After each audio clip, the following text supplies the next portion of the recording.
Então tá, gente, começando mais um podcast Foi Lá e Fez. Estamos aí em meio à nossa terceira temporada.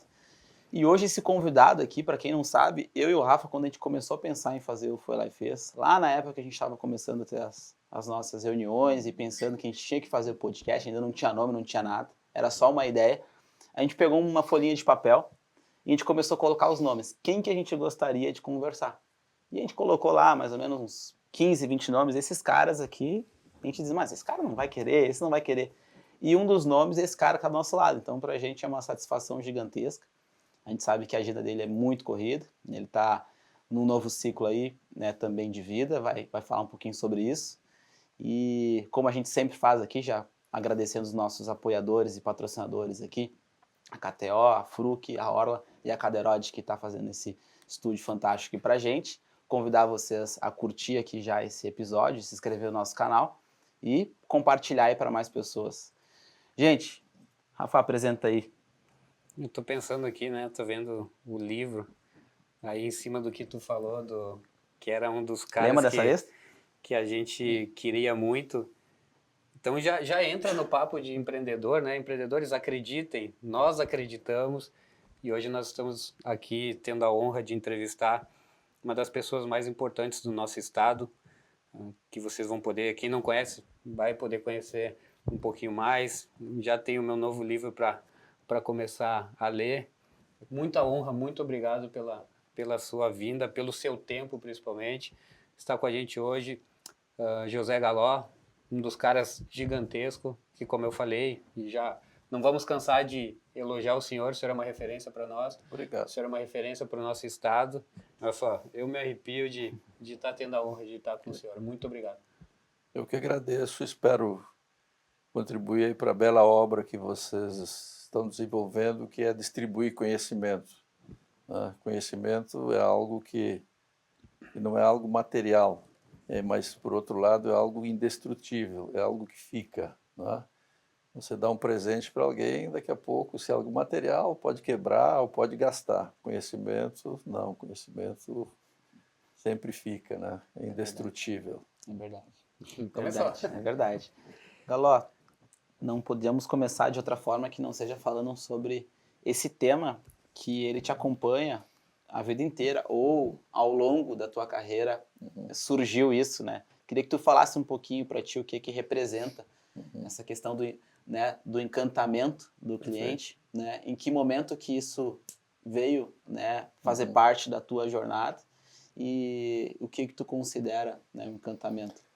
Bom, na verdade eu vou começar talvez um pouquinho antes, né? Porque realmente eu diria que o encantamento ele chega no meu coração, vamos dizer assim, aproximadamente na metade da minha trajetória, né?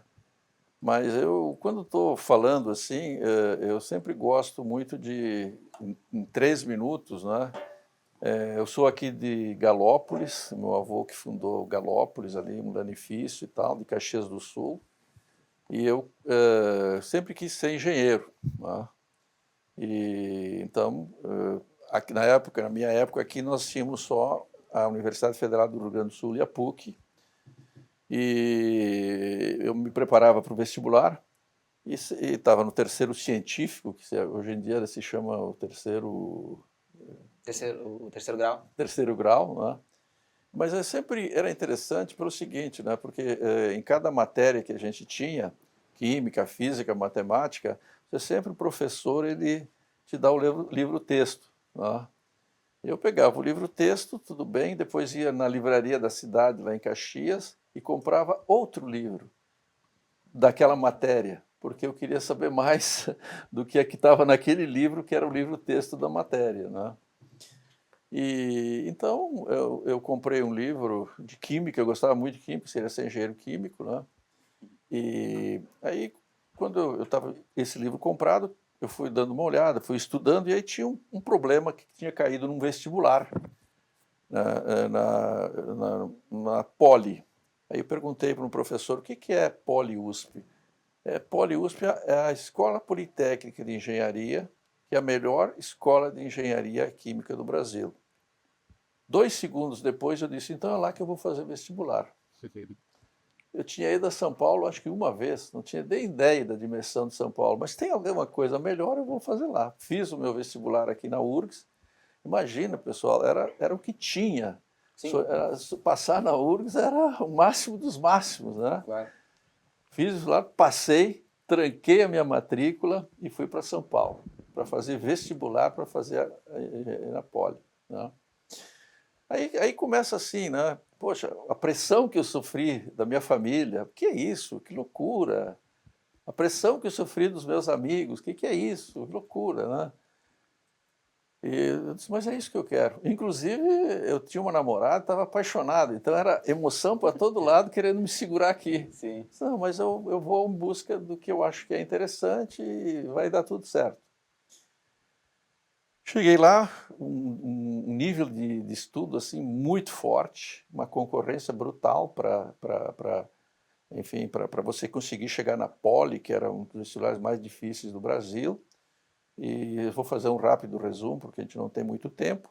E aí, por agosto, setembro, eu vi que eu comecei a ler algumas coisas sobre marketing.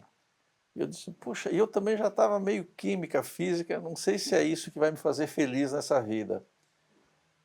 E então eu fui fazer um cursinho de marketing com um professor da Getúlio Vargas, eram 2 dias, era um cursinho de marketing. E eu comecei a ouvir consumidor, concorrência, mercado, pesquisa de mercado. Eu digo, meu Deus do céu, mas essa aqui é isso que eu gosto, só que eu estou indo numa direção oposta. E no segundo dia, eu estava no auditório, tinha umas 200 pessoas, era à noite, assim, eu me lembro. Eu estava assim, com uma camisa branca, assim. Eu saí do ar durante uns 3 minutos, tá? E quando eu voltei, eu disse, eu vou fazer administração de empresas. Eu estava empapado de suor. Significa, primeiro, quando você toma decisões muito importantes, aparece o medo, aparece a tensão, né? Mas você precisa tomar uma decisão. Então, quando eu conto isso, assim, eu conto no seguinte sentido. Para a gente ser feliz, para a gente fazer o que gosta, a primeira coisa é você ter paixão pelo que você faz. E muitas vezes você tem que ter a coragem de dizer assim, não, não é isso que eu quero, vou procurar outra coisa. Porque tem muita gente que tem receio de fazer essa tomada de decisão e acaba sendo infeliz o resto da vida, porque fica fazendo alguma coisa que não gosta, e se não faz alguma coisa que não gosta, ele não vai crescer, porque o trabalho para ele, o empreender para ele, o trabalho para ele vai ser um sacrifício, não vai ser uma alegria, não vai ser uma paixão. Muito bem. Então eu comecei a fazer a Getúlio Vargas, tal, era muito difícil, mas deu tudo certo, eu estava muito bem preparado para engenharia, então eu passei. E aí eu fui, o meu primeiro estágio foi na Companhia União de Refinadores, a companhia, a Copersucar, e eu lá, fui lá, enfim, fui vender açúcar, fui repor açúcar em supermercado. Sim. Então tinha um contraste incrível, né? Poxa, de manhã eu recebia todas as modernas teorias de administração, de projetos, e à tarde eu estava repondo açúcar, e eu dizia, pô, Galo, tem alguma coisa aqui? Eu disse, não, mas eu vou ficar por aqui. Se eu estou aqui, eu escolhi, eu vou continuar aqui, esse negócio vai dar certo. Depois disso eu saí, fui fazer um outro estágio no maior atacadista do Brasil, né? E lá foi assim, foi também um negócio incrível. Eu tinha uns 20, 21 anos e era uma empresa muito grande, que inclusive já tinha 3 hipermercados, né?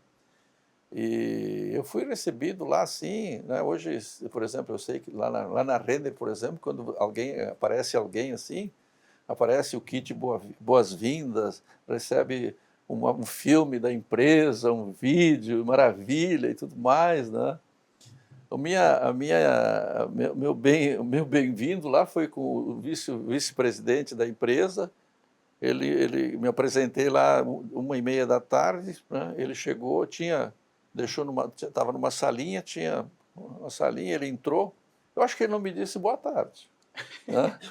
E tinha 12 pilhas, assim, 12 maços, que eram a contagem de estoque de cada uma das filiais do atacado, né? Separadas por um atilho, assim, aquela borracha. Uhum. Aí ele falou assim, olha, é o seguinte, ó, Eu só sei do meu estoque 2 vezes por ano, né, final de junho e final de dezembro, mas eu só sei o total. Então eu quero saber o que, que eu tenho, se tem bitter Campari, se tem farinha, se tudo mais. Então tu dá um jeito e faz isso acontecer. Que missão. Foi embora. É. Aí o que, que aconteceu? Aí, felizmente, o professor que tinha me indicado foi lá, me acharam um cantinho lá, Sim. né, e estava implantando tecnologia, né, era a época de controle de estoques, era o centro de processamento de dados na época. De que anos estamos falando? Nós estamos falando de 72, 71, 72. E eu me virei, meu amigo. Então, de novo, as maravilhas da administração de manhã, de tarde, eu catalogando por categorias. Bitter Campari, farinha, prego, tapa-burro, né? Porque o atacado vendia tapa-burro, vendia ferradura de cavalo, vendia de tudo. Tapa-burro é alguma coisa que você coloca no burro, no cavalo, assim. Para ele não olhar para os lados. E eu dizia, por que eu estou fazendo aqui? Mas eu vou até o fim e consegui fazer isso. E também uma série de outros desafios, assim. Teve uma época, então, que tinha inaugurado um hipermercado, eu vou ser bem breve, assim, para depois ir tocando, quando chegar, para a gente explorar mais aí a questão do encantamento. Aí um dia o seu Joãozinho Veríssimo me chama assim e diz assim, seguinte, nós inauguramos um hipermercado ali na Pamplona, hoje inclusive é na Avenida Pamplona, onde é um hipermercado, era um hipermercado Eldorado e hoje é um shopping do Carrefour. E inauguraram em novembro, né? E disse assim, e era janeiro, e me chamou, ó, tem um problema lá, o pessoal está querendo fazer greve. Vai lá e não me volta sem resolver. Tinha 20 anos. Não tinha chegado ainda nem na CLT. Vai lá, cara. Toma essa responsabilidade. Isso, vai lá, te vira. Eu cheguei lá, o pessoal lá tinha uma mesa assim, lá no departamento de pessoal, estava muito feliz e tudo mais, 1.040 pessoas ameaçando greve. E ao redor assim, tinha umas caixas de papelão com uns envelopes amarelos assim, e eu cheguei lá, eu estou muito feliz, né? Gente, o que são esses pacotes, esses envelopes? Isso aqui são documentos que a gente recolheu e ainda não devolveu, mas faz 15, 20 dias que a gente recolheu, e não devolveu os documentos. Naquela época, Sobes, carteira era uma carteira de identidade, era carteira de trabalho, certo? Estava tudo retido. Não é só ir, isso não tem outra coisa mais. A gente se enganou aqui na folha de pagamento, então quem tinha que receber 400 cruzeiros recebeu 4.000, e quem tinha que receber 4.000 recebeu 400. Então, uns não querem devolver e os outros querem a diferença. Por isso que tem greve aí. Nossa Senhora. Bom, gente, em 6 meses nós tínhamos organizado a coisa, certo? E eu não sabia o que era CLT, pessoal. Mas aí você vê, eu encontrei lá uma pessoa que era um angolano, que na época o seu Veríssimo trazia pessoal de Portugal, que Portugal não tinha entrado ainda, Angola não tinha entrado na comunidade europeia, ele já tinha trabalhado numa área de pessoas por lá, e fizemos acontecer. Então, eu fui forjado, pessoal, a grandes desafios, certo? E lá aprendi muita coisa como não fazer, certo? Mas me jogavam para a piscina e eu não tinha alternativa, não tinha ninguém olhar para lá, vai lá e te vira. E tem uma série de outras histórias que aconteceram ali. Daí, depois disso, então, eu fiquei lá uns 3 anos, 4 anos, organizamos o controle de estoques, liberamos tanto estoque adicional, a mais, e com esse estoque que estava no atacado, que com esse dinheiro o Veríssimo construiu o hipermercado, o Shopping Center Eldorado, que você deve conhecer lá em São Paulo. Com o dinheiro que nós liberamos de estoque a mais do atacado. Imagina. Bom, aí depois eu trabalhei lá, resolvi voltar para o Rio Grande do Sul, vim para o Grupo Maisonave, trabalhei na Incosul. Isso aí solteiro, casado? Eu casei. Lá em São Paulo? Casei lá em São Paulo, quando faltava um semestre para acabar a GV, o meu curso, e casei com aquela moça que eu tinha conhecido, apaixonado, que até hoje é minha mulher. Que legal. certo? A dona Flávia. Espetáculo. E, aliás, ela representa, a gente fala assim, sabe, sempre tem o executivo, isso, aquilo, o herói, mas, meu amigo, uma mulher, uma esposa que te dá suporte é muito, muito, muito importante. E ela sempre foi um apoio fantástico nas boas horas e nas más horas. Talvez eu não seria o que eu sou, em parte também porque ela me ajudou muito. Bom, aí eu voltei para o Rio Grande do Sul, cheguei aqui no Grupo Maisonave, fiquei na holding, tinha uma empresa chamada Incosul. A Incosul estava numa situação bastante difícil, foi o meu primeiro trabalho lá, a Incosul estava praticamente quebrada. O senhor voltou para o Sul como um Voltei contratado. Contratado. Aí já as como coisas já contratado. O Veríssimo já tinha me contratado, tinha saído do estágio de trainee. Né? Depois de 3, 4 meses eu assumi lá, eu era contratado. Fez acontecer lá e alguém te viu e falou, vem para cá. Eu vim para cá, exatamente o mesmo professor que me indicou lá, está dando uma consultoria para o grupo aqui, eu vim.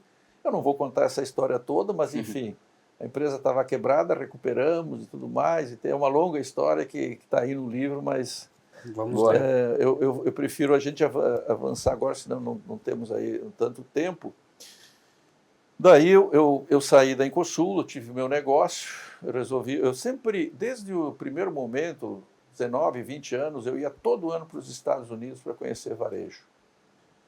E eu ia lá, visitava tudo de novidade que existia em varejo, seja em hipermercados, seja em lojas de departamentos, seja em lojas especializadas, seja das big boxes, tipo Toys, de brinquedos, a Toys R Us ou a Staples, que era material de... Ela fechou, não? Hein? Ela fechou? Reabriu agora. Voltou? Reabriu, exatamente. Era um shopping, né? Isso, shopping de brinquedos. Quando eu ia para lá, sempre... Eu fiquei bem triste quando eu recebi a notícia e agora eu fico feliz que ela voltou. Best Buy, que é eletrodoméstico, visitava. O próprio Walmart, o Walmart ele não tinha alimentação, ele não tinha alimentação. Ele era, imagina o Walmart sem alimentação. E ele descobriu que podia colocar alimentação também, isso é uma história que leva tempo, e eu fui a St. Louis, a 40 milhas de St. Louis, para visitar o segundo o terceiro superstore do Walmart. Então eu acompanhei varejo, acompanhei a tentativa dos hipermercados entrarem nos Estados Unidos, que não deu certo, o Carrefour foi para lá, o Auchan francês foi para lá, o Kmart fez o hipermercado deles, não deu certo porque não era o que o americano não entendia o que era um hipermercado. Em resumo, então isso, por que tudo isso? Certo? Porque eu descobri minha paixão, certo? Eu descobri minha paixão, então eu estava querendo atualizado e tal. Daí, quando eu saí da Incosul, eu resolvi empreender, criei a Moda Casa, que era um modelo de loja grande, big store americana, né, que tem lá a Levi's, que era o meu exemplo. E na ocasião, em Porto Alegre, todos os móveis se vendiam aqui na rua onde nós estamos gravando, a Osvaldo Aranha, aqui que era todos os móveis, e no centro. E eu e um sócio meu abrimos lá na Avenida Ipiranga, lá no fundo, uma empresa uma loja que só tinha um pavilhão, e mato de um lado, mato do outro, nós abrimos um projeto chamado Moda Casa. Tá? Vocês são loucos, isso, aquilo, tá resumindo a história. Hoje todos os móveis de Porto Alegre estão lá. É verdade. Começou uma história lá. Exatamente. Bem, aí depois eu acabei vendendo a Moda Casa, porque era um setor de muita informalidade, eu não queria entrar nesse jogo e tal. E eu quando eu tinha a Moda Casa, eu fui convidado pelos Supermercados Real para fazer um plano estratégico lá para a época do Joaquim Oliveira. E nesse planejamento estratégico nós definimos que o futuro seriam hipermercados e lojas de conveniência, certo? E com isso, inclusive, foi em cima disso que o Joaquim Oliveira trouxe o Sonai para o Brasil, fruto desse planejamento estratégico. Tá? Perfeito. Então, o Cristiano Renner soube, quando eu vendia meus negócios, né, ele me convidou e disse assim, bom, agora não quer vir fazer o planejamento. Como eu estava ainda tocando o meu negócio, né, é muito trabalhoso fazer as duas coisas. Quando eu vendi, fui lá, então tá, vamos ver aqui. Ele estava esperando. Ele já tinha o senhor na mira para... Exato. E é interessante, né, porque eu não sabia se queria trabalhar na Renner, certo? Então eu trabalhei como consultor. E tanto é que esse negócio assim pegou, né, que eu só fui consultor 3 meses, 2 meses e meio. E o pessoal acha que, muitas vezes, quando eu estou falando, você foi consultor, eu digo, olha, eu não tenho nada contra os consultores, eu acho que eles têm o seu trabalho maravilhoso, mas eu nunca seria um bom consultor. Um consultor vai lá, organiza uma empresa, faz isso, faz aquilo, daqui a pouco a empresa não faz o que ele faz, é uma frustração danada. Verdade, eu não sou de dar palpites e não ver as coisas acontecerem. E aí começou todo um processo, ela passava por tempos de dificuldade, né? A Renner, quase assim, escassez de recursos, quase de pagar salário no final do mês. E nós passamos, por que ela tinha... O que tinha acontecido com ela? Ela tinha se desposicionado. Né? Houve no Brasil, aqui, entre os anos 70 e 80, o milagre brasileiro, onde o Brasil tomou 100 bilhões de dólares emprestado, era a época do governo militar, para fazer Itaipu, fazer a Telebrás, fazer isso. Então, você imagina jogar 100 bilhões aqui dentro. Tá? Então, o consumo explodiu. O produto nacional bruto crescia 10% ao ano. E naquela época, as grifes da época... Olha como é interessante o mercado, talvez as pessoas não saibam disso, mas o Brasil licenciava Pierre Cardin, licenciava Gucci, licenciava Yves Saint Laurent para fazer lenços, para fazer calças e tudo mais, porque essas marcas, que hoje são marcas de altíssimo luxo, elas estavam lá perdidas, né? Então, olha a habilidade daqueles empreendedores que compraram essas marcas, né, esses grandes grupos, e transformaram em marcas de luxo. Então, a gente comprava lenço Yves Saint Laurent, etc. e tal. E lógico que isso você tem uma camisa branca, por exemplo, de qualidade, se você coloca ali Gucci, tinha 30%, 40% mais. E o povo comprava porque o poder aquisitivo estava lá em cima. Aí chegou a hora de pagar esses 100 bilhões e nós não tínhamos dólares. Então, o Delfim Neto criou uma desvalorização de 30%, ficamos 30% mais pobres, para gerar excedentes de exportação. E com isto, ninguém mais conseguia comprar a camisa de R$130. Podia comprar. E a Renner continuou com esses produtos. Esse foi o problema. Entendi. Aí ela foi perdendo o mercado, porque as pessoas queriam a Renner não andar mais. Bom, qual foi? O que teve que fazer? Ora, ajuste o produto para aquilo que o teu consumidor foi. Então, basicamente, foi isso. O primeiro ano a gente acertou o produto, né? Acertou o produto, começou a gerar caixa. Gerando caixa, nós modernizamos as lojas no segundo ano, e no terceiro é que nós fomos chamar o consumidor, porque não adiantava chamar o consumidor no primeiro ano, que ele não ia encontrar o produto que ele queria, nem a loja bonita, como tinha que ser. Não estava preparado para o consumidor. Não estava preparado para. Então, muitas vezes, você tem que conter a sua ansiedade. Né? Daqui a pouco você vai lá e promete alguma coisa e você não entrega, acabou, certo? Acabou. Bom, aí nós começamos a crescer,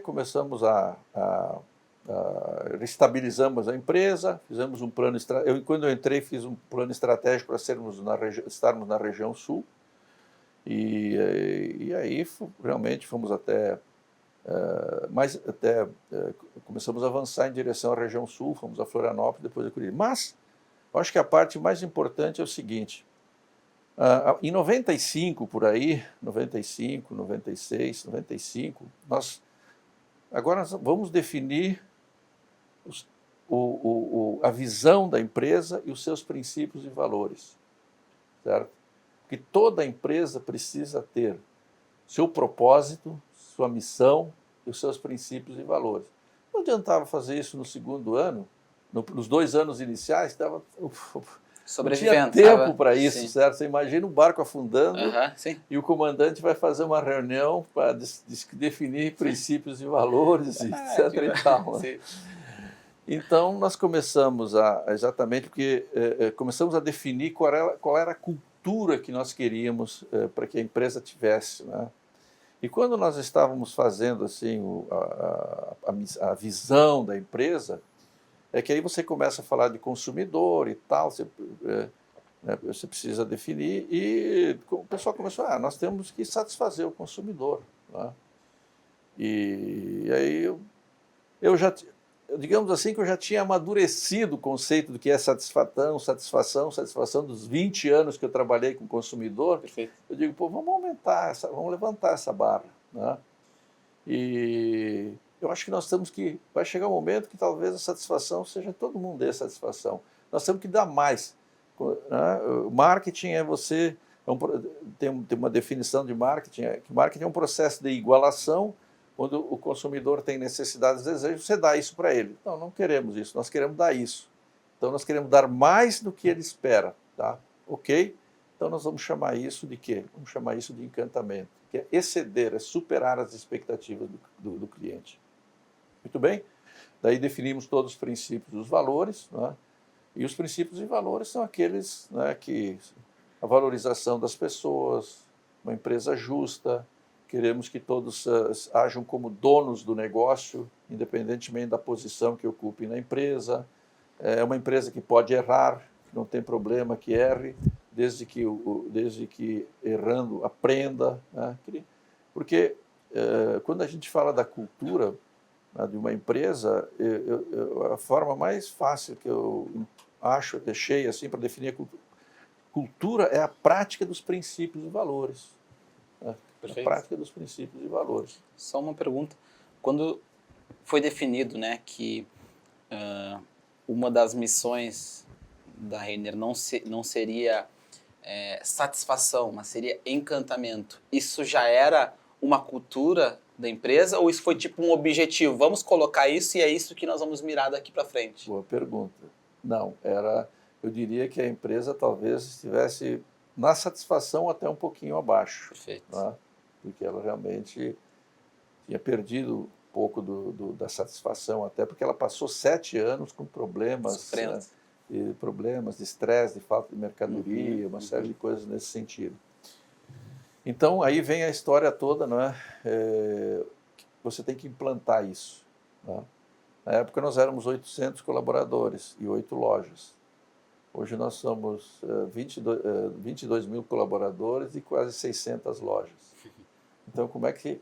E aí você nunca sabe qual é o ponto de contato de um cliente com a sua empresa. Pode ser qualquer um dos 22 mil. Então, você tem que preparar os 22 mil. Tá? Verdade. Então, Como faz para eles acreditarem, tipo assim, a partir de agora é encantamento. E fazer eles acreditarem, porque se eles não acreditar, a coisa não funciona lá no fim, lá na ponta. Exatamente. Principalmente que no varejo você tem esses 22 mil espalhados por 600 pontos, mais o centro de distribuição, dá até mais. Como é que você vai manter essa acesa lá na Amazônia, lá em Rondônia, lá em Cacimbinha? Um Brasil tão grande que cada estado tem meio que um idioma de se falar. Perfeito. Então, a primeira coisa que você tem que fazer quando você quer encantar alguém é quem é o teu cliente? Não? Quem é o teu cliente? Especificamente o cliente da Renner são as mulheres.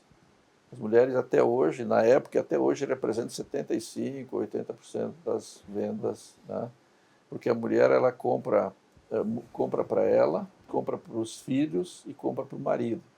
A gente brinca que quando o marido vai sozinho, no dia seguinte ela vai devolver o que ele comprou, porque ele comprou o número errado ou porque ela comprou alguma coisa que ela não gostou.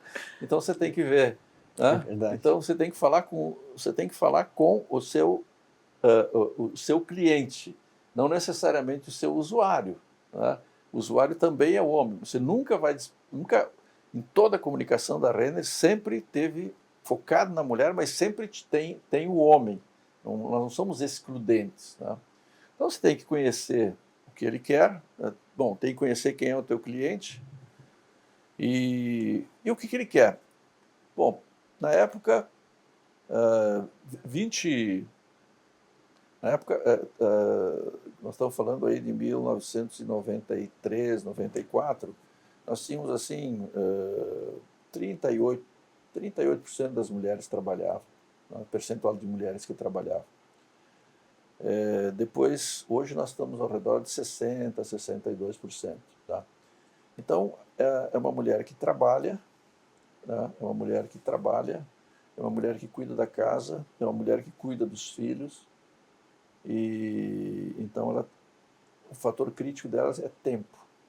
Então nós chegamos à conclusão que nós tínhamos que criar uma empresa onde o tempo que ela ficasse na loja teria que ser absolutamente aproveitado. Então isso significava criar uma loja sem burocracia, crediário rápido, filas rápidas, facilidade de escolha rápida, merchandising rápido para o problema, né, para ela facilmente achar tudo que ela tinha. Então, conheça a mulher, conheça o teu cliente especificamente, a mulher. Aí você tem que ver o seguinte, né, você não está sozinho no mercado.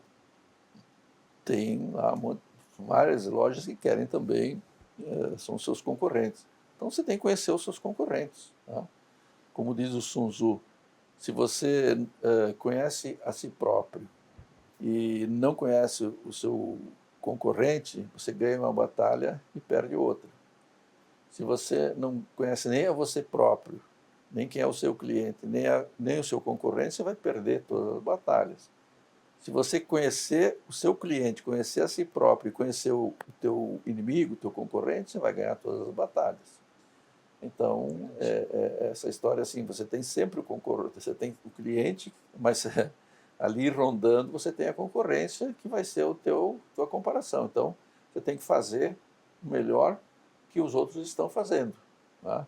Melhor coleção, a melhor vitrine, o melhor layout da loja, o melhor provador, o melhor ar-condicionado, a melhor embalagem, a melhor música, o melhor sorriso, a menor fila. O varejo varejo assim, varejo é detalhe, retail is detail. Você faz muitas vezes 99 coisas certas e faz uma errada, acabou tudo. Né? A mulher veio, comprou, viu, etc e tal, gostou, foi ao provador, aí chega na área do crediário, assim, lógico, hoje é muito mais fácil o crédito, tá? Chegava lá na época do crediário, assim, e daqui a pouco um atendente do crédito assim, o seu crédito não foi aprovado. Acabou. Acabou. Fez a mulher. Foi um encantamento. Acabou o encantamento, acabou. Então, né, realmente é um negócio assim que tem que cuidar de todos os detalhes. Bom, aí vem a sua pergunta, tá? Então, para você implantar isso, primeiro, isso dá muito trabalho. Você tem que ter uma convicção muito grande, você tem que ser assim um pregador, certo? Um pregador. Quase assim, não, em termos relativos, é uma religião que você nunca tem que cansar, tem seus ritos, etc. e tal. Então, a primeira coisa, você tem que conquistar os seus líderes maiores para isso, certo? Depois, os seus líderes vão conquistar os outros liderados e assim vai indo. Mas isso envolve muita conversa, envolve treinamento, envolve a área de pessoas é extremamente importante, né? Eu sempre valorizei muito a diretora de pessoas, né? Porque são rotinas e processos que levam a coisa até a ponta. Perfeito. Então, todo mundo que entra é treinado, cada 3 ou 4 meses todo mundo é retreinado, os vendedores, quando são promovidos a supervisores, são treinados, de supervisores a gerentes são treinados, as pessoas novas que entram são treinadas, e sempre falando de encantamento, de encantamento, de encantamento. Né? E, para isso, você tem que conhecer os processos da empresa, porque se um colaborador teu promete uma coisa e o processo não está ajustado para isso, ele vai dizer, eu faço isso em 12 horas, mas o processo é 24, ele não pode prometer em 12, senão vai dar problema. Então, ele é preparado também para conhecer o que ele pode prometer com segurança e o sentido de urgência é importante. Todo mundo, quando quer alguma coisa, tem que prometer e tem que entregar naquele momento, né, de forma segura. Bom, então isso faz com que... e também, uma última coisa, assim, você tem que dar a liberdade para a pessoa, seja ele qual for, se surgir um problema, você tem que dar autoridade para aquela pessoa, seja ele um segurança, seja lá um vendedor, seja lá um gerente, para resolver o problema. Então, principalmente no início, né, eu ia em todas as lojas, todas as inaugurações, e uma hora, né, no dia anterior da inauguração, ficava uma hora com todo o pessoal, falava dos princípios, dos valores e tudo mais, tá? E depois eu dizia assim para ele, pessoal, bom, eu quero dizer para vocês o seguinte, eu vim aqui também para dar uma autoridade para vocês.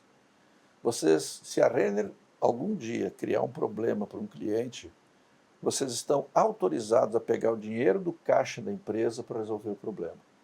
E ninguém vai criar qualquer tipo de problema, porque se a Renner errou, ela tem que pagar por isso, tá? E eu estou garantindo isso aqui para vocês, né? E então você treina, mas também você dá condições, né? Porque se dá um problema, a pessoa quer a solução o mais rápido possível, né? E a gente somos clientes. Quantas vezes a gente espera que se resolva na hora e resolva 3 dias depois? Pô, 3 dias de angústia, de maledicência contra aquela empresa, isso, aquilo, e a pessoa não volta. Um desgaste e não volta. Bom, muito bem, tá lá dei lá assim em 1960, 1900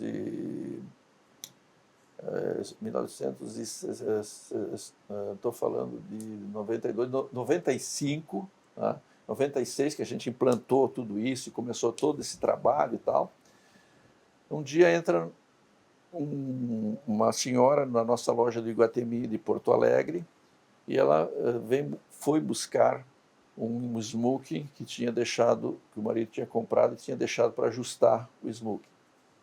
Ela entregou lá o recibo do ajustamento, né? O vendedor olhou, era 1996. Aí ele olhou assim, bom, mas a senhora deixou aqui esse smoking em 92, 4 anos atrás. Sim, mas qual é o problema? Está aqui o recibo, que vocês têm que me dar esse smoking. Bom, 2 problemas tinha. Primeiro, o smoking não estava lá. Segundo, nós não vendíamos mais smoking, nós tínhamos tirado de linha. O que aconteceu? O supervisor saiu da loja, pegou dinheiro do caixa, saiu da loja, foi na concorrência, comprou um smoking e deu para ela. Era uma época, tá, gente, que a gente economizava clipes, cafezinho, sabe? Era uma empresa que estava em recuperação. E o smoking, sei lá, na época, valores de hoje, R$1.000, R$1.500, Claro. né? E o mais bonito da história é que eu não fiquei sabendo na hora, não fui consultado por isso. Eu fiquei sabendo disso 1 semana, 2 semanas depois. E aí eu chamei o Nilson, que na época era o supervisor dessa loja, que inclusive ele dá um depoimento no livro, né? E o depoimento é assim, pô, vou ser demitido, né? Aí ele chegou na minha sala e falou, Nilson, aconteceu isso, isso, isso. Sim, aconteceu. Parabéns, cara. O encantamento está funcionando. Você fez o que deveria ter feito. Eu acho que isso é tão legal que faz o seguinte, escreve essa história que nós vamos mandar para todas as lojas. Na época a gente tinha 22, 23 lojas. E você me deu uma ideia nisso. Nós vamos estimular que cada colaborador nosso escreva, quando tem um encantamento, escreva, e nós vamos escolher a melhor de cada loja e vamos reconhecer o herói, o nosso herói que fez o melhor encantamento de cada loja. E assim começou. Então, esses são um dos ritos. É o treinamento, é o reconhecimento de quem faz e tudo mais, que se mantém até hoje. Você sabe quantas histórias de encantamento a Renner tem escritas Isso que eu ia Diga perguntar só. agora. Diga, pô, não se preocupe em acertar, diga. Quantas lojas hoje? Hoje tem, Renner são 380, o resto é Kamikado e Yukon. Mas é que a partir do momento que tem, cada pessoa pode ter a sua história de encantamento. Sei lá, 3 mil. Pouquinho mais, 940 mil. Um pouquinho mais. Todas histórias relevantes que Todas as impactaram. histórias, e é uma só, não significa que o colaborador deve ter feito mais. Exato. Né? Exatamente. É uma Mas que apareceu dentro de tantas. ele escolheu a melhor do mês. Né? Quantas são? Cada um, hein? Quantas são no total? 940 mil. Tá, e quando vai bater o... 1 milhão. Deve Um milhão.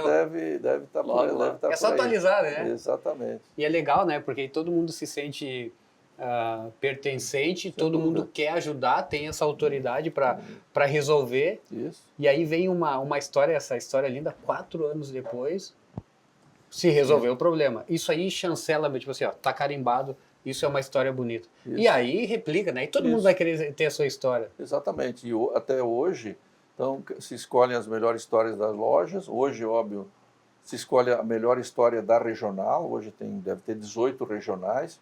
E a melhor história é trazida para Porto...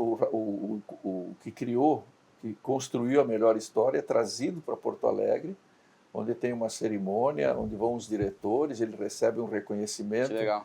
Então, o reconhecimento é que sustenta toda essa questão Então, respondendo a tua pergunta, são processos, são ritos, são reconhecimentos que fazem tudo isso acontecer. E aí, aconteceu uma coisa assim muito interessante, tá? Que na época, a gente, quando tinha menos histórias, menos lojas, a gente tinha um pessoal que nos ajudava a escolher as melhores histórias, né? Porque vinha, sei lá, vinha várias histórias de várias lojas, aí a gente escolhia as 20 melhores e aí nós escolhíamos a melhor. Inclusive, na época, eu também participava. Sim. Eu comecei a perceber o seguinte, tá? Você encanta um cliente e o cliente, no final das histórias, muitas delas tinham assim, a cliente voltou e me trouxe um bombom porque eu encantei. Uhum. A cliente voltou porque eu me trouxe uma flor. A cliente era uma senhora de idade ali do centro, que eu fiz encantei ela me convidou para tomar um chá na casa dela. Né? Enfim, então a gente começou o seguinte, bom, nós temos aqui o cliente, né, e aqui nós temos o colaborador da Renner. E a gente, assim, isso aqui é um ser sensível, precisa ser encantado, é um ser humano. Gente, aqui também tem um ser sensível que precisa ser encantado e reconhecido. Verdade. Então, nós começávamos a dizer para o colaborador da Renner, encante um cliente, encante um cliente. E aí o cliente voltava, então, encante o cliente e serás encantado. Então, isso é um processo de retroalimentação que sustenta o encantamento. Porque você faz as pessoas acharem um propósito para a sua vida. Elas não são vendedoras. Elas são, por exemplo, um vendedor é um encantador de clientes. Né? O salário é o mesmo dele trabalhar na Renner ou em qualquer loja do shopping, enfim, né? Pode ter o mesmo salário. Mas lá ele é um vendedor, na Renner ele é um encantador de clientes. Onde é que ele é mais feliz? E é muito bom ser bem atendido, né? A experiência de um lugar assim. Daqui a pouco o serviço, sei lá, vou dar um exemplo de um restaurante. Daqui a pouco a comida não vem tão boa. Só que aquele cara vendeu tão bem, ele encantou, ele passou uma energia tão boa, que tu volta, que a comida vira segundo plano. O senhor acha que essa história é a melhor história para o senhor? Ou tem alguma outra? Aí várias. Eu quero escutar. Uma. Não, tem várias, assim, a gente até publicou livros. Uma outra, bom, deixa eu lembrar, uma outra, ok. Numa loja nossa de Joinville, tá? Chegou um casal e estava olhando assim, o casal, a moça estava olhando um vestido que estava em oferta, estava com etiqueta amarela de oferta, tá? E aí a vendedora se aproximou e falou, a senhora quer um auxílio, alguma coisa assim? A senhora gostou desse vestido? Ah, gostei, sim. Mas qual seria, a senhora que vai usar quando isso? Ah, vou usar num casamento. Aí a moça pergunta, a nossa vendedora pergunta, a senhora vai ser madrinha? Não, eu vou ser a noiva. Era um vestido que estava em oferta e ela não sabia se tinha recursos para comprar em 5 vezes, sem juros. Tá? A vendedora falou com a supervisora falou com o gerente, começaram a se mobilizar, tá? Organizaram o casamento desse casal. Nossa Tá? Senhora. Acharam um local, conseguiram a doação de um bolo na padaria, conseguiram um vestido de noiva, maquiaram a noiva, um pastor, um dos colaboradores da colaboradora, o pai era pastor, fizeram o casamento, certo?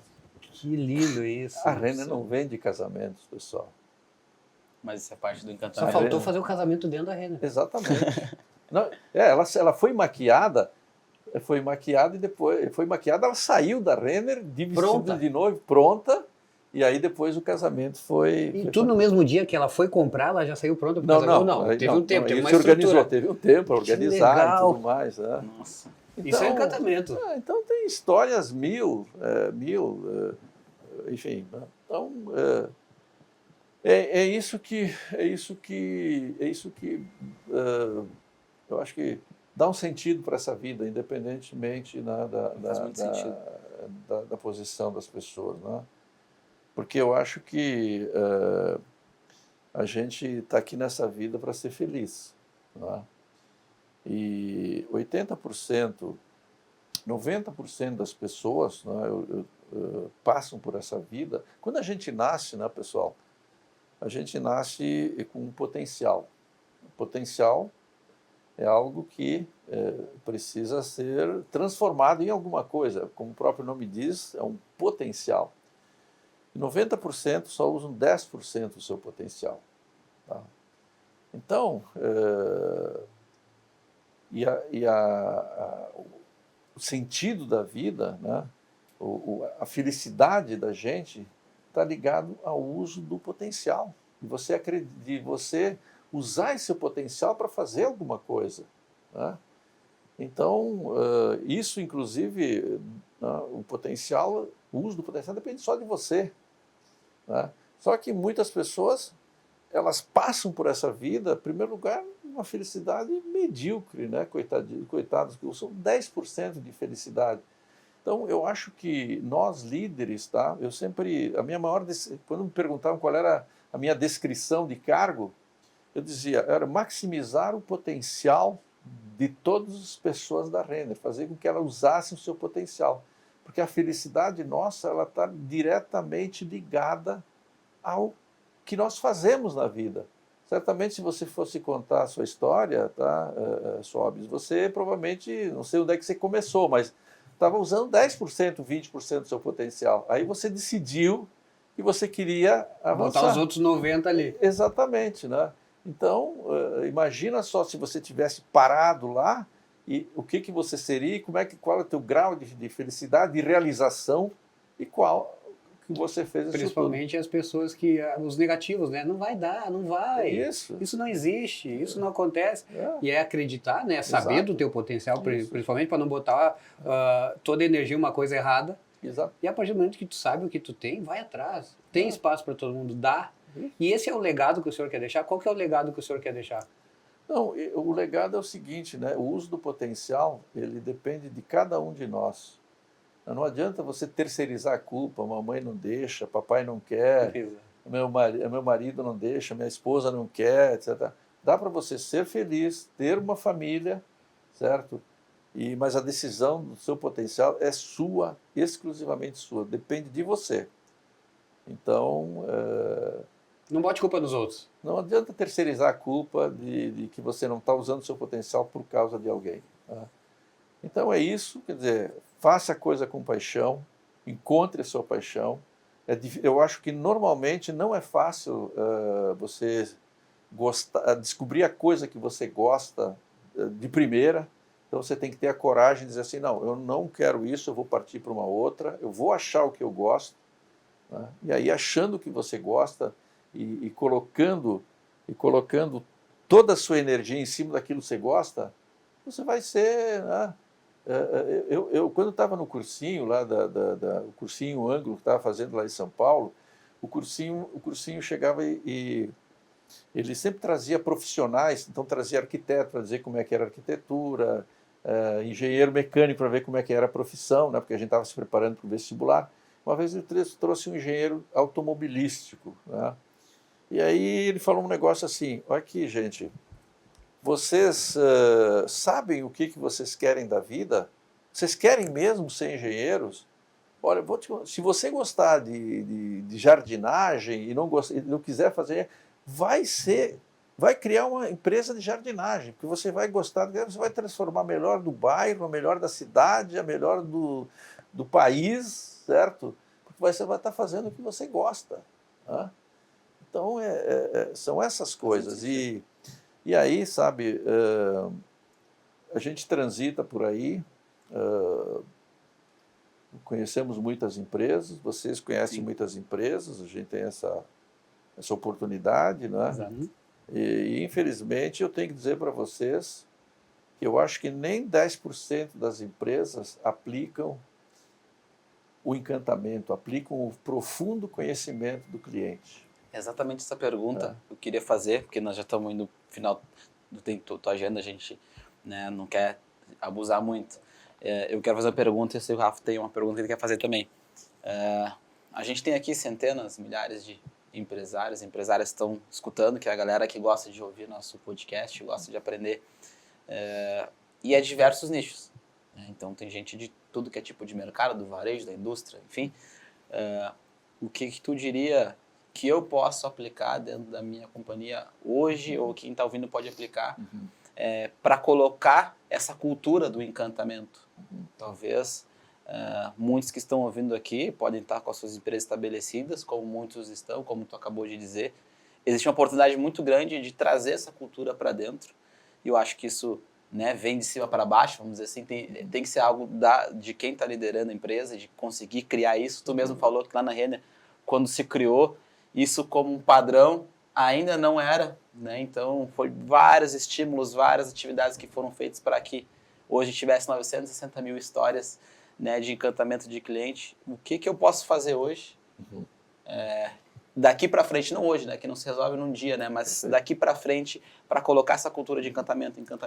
Primeiro você tem que acreditar nisso profundamente, o líder tem que acreditar isso profundamente, porque está todo mundo olhando para o líder, certo? Perfeito.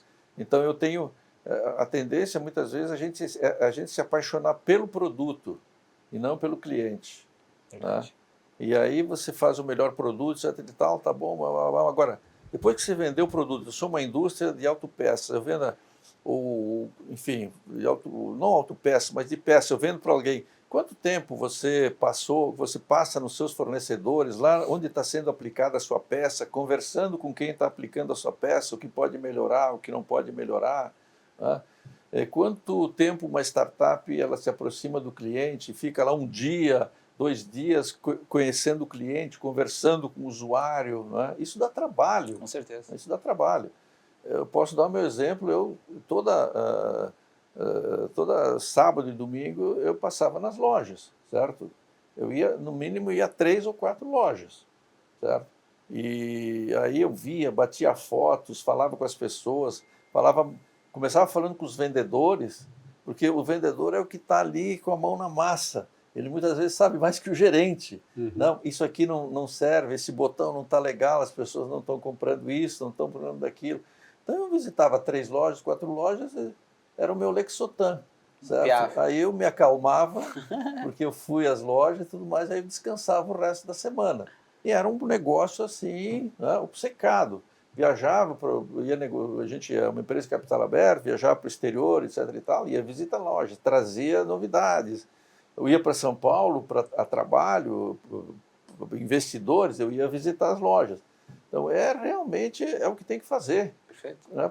Como eu falei, primeiro, conhecer profundamente o cliente se você quer encantá-lo. Segundo, divulgue na empresa, impregne a sua empresa com a voz do cliente. Você falando do cliente, nas suas reuniões de diretoria, peça para o pessoal de venda contar o que está acontecendo, o que eles aprenderam na semana ou no mês, enfim. Né? E também todos esses processos que eu falei, treinamento e tudo mais, tem que ser... Aí que eu digo, né? Se você não é apaixonado, meu amigo, você trabalha pra caramba. O varejo é pesado, gente. O varejo é 12 horas por dia. Meu De Deus. 10 a 10. Né? Final de Então, semana.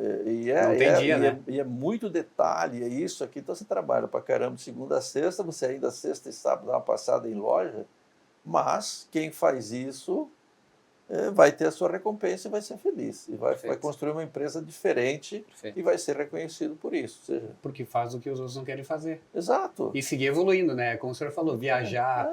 Isso aí é uma evolução diária. Porque a partir do momento que a loja, a empresa atinge um momento bom, aí os gavião, né? Aí todo mundo quer copiar. Começa quer conhecer o concorrente. E seguir evoluindo, acho que isso também é uma... não acomodar, seguir evoluindo, acho que isso é... Poucos conseguem sair da zona de conforto, seguir... Porque senão tu vai ser ultrapassado. Exatamente. Tu vira parâmetro, tu vira o ponto ali de todos os seus concorrentes. Eu acho que isso é uma coisa muito importante, é seguir evoluindo, trabalhando, busque conhecimento, porque se acomodar, fica para trás. Quem não faz poeira, come poeira. Exato. Faz sentido. Exatamente. É verdade. O cavalo lá da frente faz poeira, E o vai resto, indo, né? Os outros atrás estão comendo poeira. É verdade. não faz poeira com poeira. É Perfeito. Vou levar para minha vida essa aí. Vamos de all-in? Bom, vamos de all-in. A gente tem uma pergunta aqui, que a gente sempre faz, que é a KTO, nossa patrocinadora, que é assim, qual foi o all-in da sua vida? Em que momento da sua vida que o senhor falou assim, vou jogar todas as minhas fichas nisso aqui, ou vai ou racha? E deu certo. Eu acho que quando eu decidi, por exemplo, eu acho que teve alguns, né? Eu ia fazer engenharia aqui, resolvi fazer na melhor escola de engenharia, e depois de ter feito 8 meses de cursinho pré-vestibular, eu não vou mais fazer engenharia química na Poli, que era o meu sonho, porque eu vou fazer administração de empresas. E depois o outro talvez seja quando eu cheguei à conclusão que a coisa mais importante, além do que eu estava aprendendo na escola de administração, com planejamentos, com isso, com orçamento, etc. e tal, aquilo tudo acontecia no chão da loja ou no chão da fábrica. Então, aquilo passou a ser um dogma de fé. Eu não vou fazer nada nessa vida sem antes conhecer o cliente. Aí foi a jogada de tudo. Um conhecimento que tem até hoje. Sem dúvida. Eu não faço acontecer. nada sem saber quem é o cliente, o que ele faz, o que ele gosta, o que é encantá-lo. Então, tem um chip aqui na minha cabeça e eu descobri isso lá exatamente. Né? Esse foi o meu all-in. E é simples, é uma coisa só. Puta, é uma coisa só. Eu me li dezenas de livros, centenas de livros de administração, mas o segredo está num só. Faz muito E sentido. precisa ter muita humildade só, sabia? Muita humildade. Porque você sair e ir lá para a loja, falar com os clientes, etc. e tal, precisa ter muita... O líder tem que ser humilde, ele tem que estar próximo do cliente e muitas vezes, né, ele acha que o rebaixo, alguma coisa assim. Né? O cliente é tudo, né? E é tudo. E é gostoso a beça, pô. Não tem nada mais interessante, né, do que poder... Eu me lembro, assim, de estar nas lojas, assim, e aí o pessoal acabava me conhecendo, vinha me cumprimentar. Quando eu via que uma fila estava muito grande, que eu ia lá por trás dos caixas, entrava no caixa, gente, vamos derrubar essa fila rápido aí, que nós estamos desencantando clientes. Em 3 minutos a fila praticamente desaparecia. Uau, que legal. Estar perto, estar motivando. Eles sem querer nos motivam, né? Eu acho que isso também é legal. A vida é feita de pequenas alegrias, pessoal, certo? A vida, essas pequenas alegrias que nos alimentam, né? No dia a dia, né? A gente acha que eu vou trabalhar o ano inteiro e só vou ficar feliz quando sair o Sim. balanço da empresa para ver se... Não. Todo dia você tem alguma coisa boa, tem alguma coisa diferente, uma experiência diferente. A coisa está nas coisas simples, fazendo as coisas simples, de uma forma simples, né? Porque, para encerrar aqui, certo, teve um momento que a gente deu uma simplificada pesada na Renner, criamos as leis da simplicidade, e ficam duas frases aqui. Em primeiro lugar, é muito mais difícil ser simples do que ser complexo. De acordo. E segundo, foco não é o que você tem que fazer, é o que você tem que deixar de fazer. Pronto. Muito bom. Bem muito explicado. bom, muito Que maravilha. Muito obrigado. É um prazer. Sem palavras Foi aí. ótimo aqui. Eu estou muito encantado. obrigado. Confesso. obrigado. Muito obrigado. Minha cabeça já está aqui processando. Eu acho que, com certeza, ao longo dessa tua jornada, a importância de carregar essa cultura, esse código, esse propósito, foi fundamental para transformar a companhia no que se transformou, né? De uma empresa que tinha uma perspectiva e se tornou o que se tornou.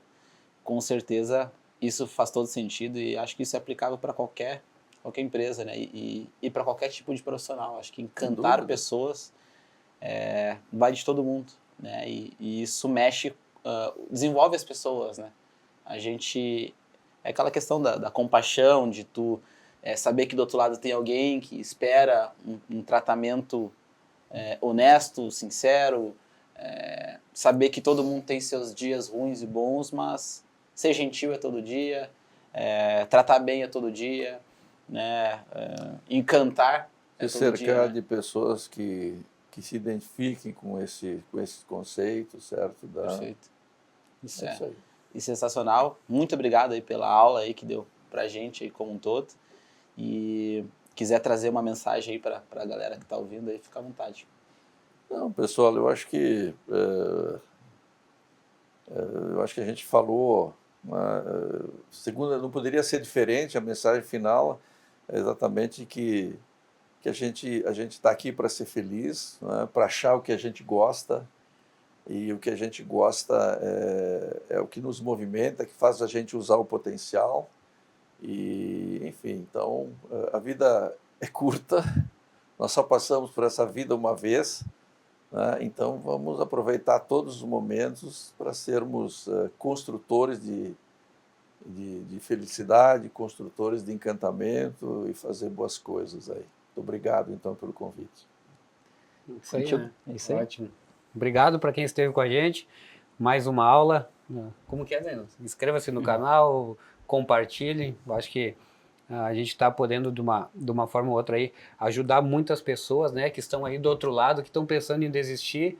Temos exemplos aqui maravilhosos de pessoas que seguiram e fizeram acontecer. Então, que isso os ajude, que isso sirva de motivação, e nos vemos no próximo episódio. Um grande abraço. Valeu. É isso aí, gente. Obrigado.